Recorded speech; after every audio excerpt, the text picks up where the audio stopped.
Ever thought history was a bit dry? Well, buckle up, because we're about to inject some serious fun into the American Revolution. Forget the dusty textbooks. We're diving into the birth of a nation with wit, charm, and perhaps a few questionable historical reenactments. Our journey begins with the seeds of discontent. Picture this.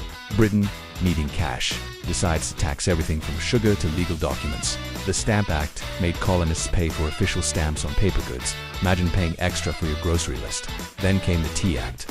Britain thought, they love tea, they'll surely pay a small tax. Oh, how wrong they were. The colonists, fueled by frustration and a love for untaxed beverages, decided to throw a very British protest, the Boston Tea Party. They dumped 342 chests of tea into the harbor. Imagine the outrage over wasting good tea. A British redcoat on the dock looks on in utter bewilderment, perhaps clutching his own teacup in horror. This act of defiance was a clear message. No taxation without representation. And it certainly got Britain's attention. Now, for the spark of rebellion. It all kicked off with a misunderstanding in Lexington and Concord. Paul Revere's ride, a frantic dash to warn the militias, was filled with humorous urgency. The British are coming. The shot heard round the world was fired, and nobody's quite sure who started it. An accidental revolution, perhaps. Next, the Founding Fathers gathered to declare independence. A momentous occasion, surely, but not without its quirks. Imagine the drama. One might have spilled ink. Another perhaps argued about the font choice. History is messy, folks. They declare that all men are created equal, with rights to life, liberty, and the pursuit of happiness. Bold words for the time. Now, for the main event, war. What is it good for? Absolutely nothing, unless you're trying to form a new nation.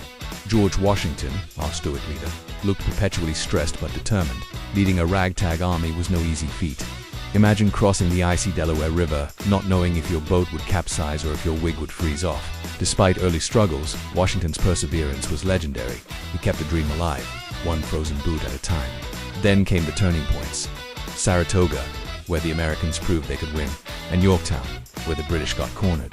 King George III, back in Britain, probably reacted poorly to news of these defeats. Perhaps he threw a teacup or two. French involvement was key.